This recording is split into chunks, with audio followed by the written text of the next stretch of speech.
When your life is beam, Jannah is your dream. Islam is the brightest lamp on the face of the land. Let's take it seriously and surely will be guided even in the darkest nights. Those who know its value will value it. Islam is the oldest religion. It is the world's fastest growing religion. It is the only true religion. Islam is indeed worthy than diamond. Assalamu alaikum wa rahmatullahi wa barakatuh. Walaikum salam. My name is Amrita MK Nanko, and today I stand before you all to give you dawah on the topic poetry in Islam. I'm a member of Team NK Academy, and I am in grade 7. I'm attending Civil International School, and I'm attending Dara in Masjid Ali bin Abi Talib. Now, let's get into this topic. Before I start explaining or something, who can tell me the definition of poetry? Because we have to know it before getting into the topic. Yes? The definition of poetry or the definition of Islamic poetry? The definition of poetry. Poetry. Okay. Poetry, it is a creative work of an art using human language to express feelings, emotions, thoughts, ideas about a particular matter or desire. Thank you. Like she said poetry is a creative work of an art. When you are writing a poem, you should be creative because you use your creative ideas to write a poem using human languages. You use human languages to express your thoughts and ideas. You cannot write a poem without having your thoughts or ideas because you need to have an idea before writing. You have to have an idea of what you are writing.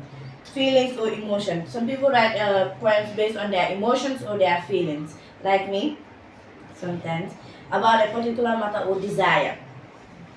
You can write a poem about your emotion or based on a particular matter or desire.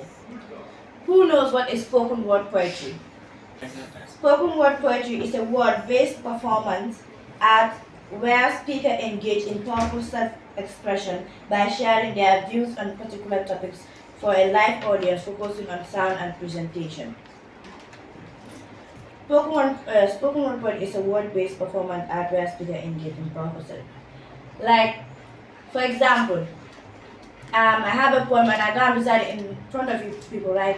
I'm reciting a poem. I'm a spoken word poet because I recite it in front of a live audience. Simply, that's the meaning of spoken word poetry. Who is a poet?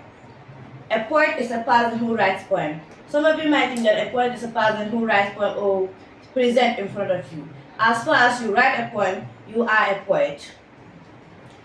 There is a difference between spoken word poetry and a poet. Spoken word poetry is a person who recites in front of a live audience, and a poet is the one who writes poem, has the poem possible to write it.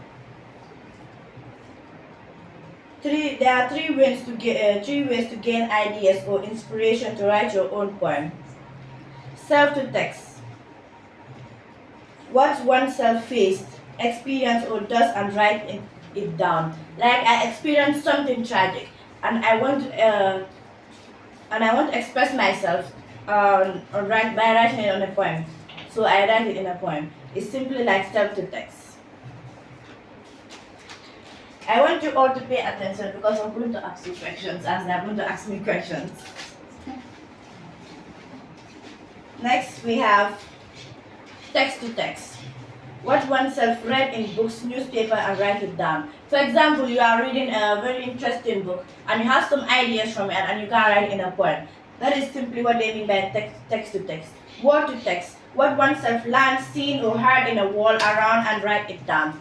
Like you go around the society, you see what is going on. It's simply like word to text and you come and write it down. You have so many things you can talk about, like just walking around the society.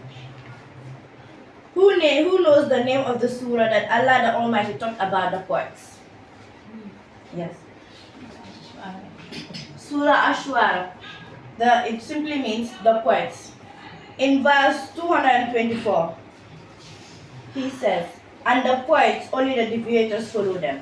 Meaning us the poets, only the lost people follow us. So as the poets, we need to write something sensible. We need to tell them something sensible because it's the lost people that follow us. And verse 225, do you not see that in every valley they roam? In verse 226, and they say what they do not do. Some of the poets, they say what they do not do.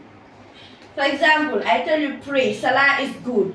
Whilst I'm sitting down in my house and there is time to pray, I'm not praying. Meaning I'm saying what I do not do, which is not good. As a poet, you have to advise people and do what you should and what you want them to do. Lead by example. In verse 227, except those poets who believe and do righteous deeds and remember Allah often and defend the Muslims after they were wronged. Those are the good poets who believe and do righteous deeds. I tell you, pray. And you see me in the masjid, I'm always praying. You know, when I tell you pray, you'll be inspired by me. You will say, this girl always prays, and you'll be praying the same thing. That's how you live by example also, and that's what Allah is talking about here. You remember Allah often, doing the things that Allah asks you to do, salah, and so on, and defend the Muslim that we are wrong. Now, we go into poetry in hadiths.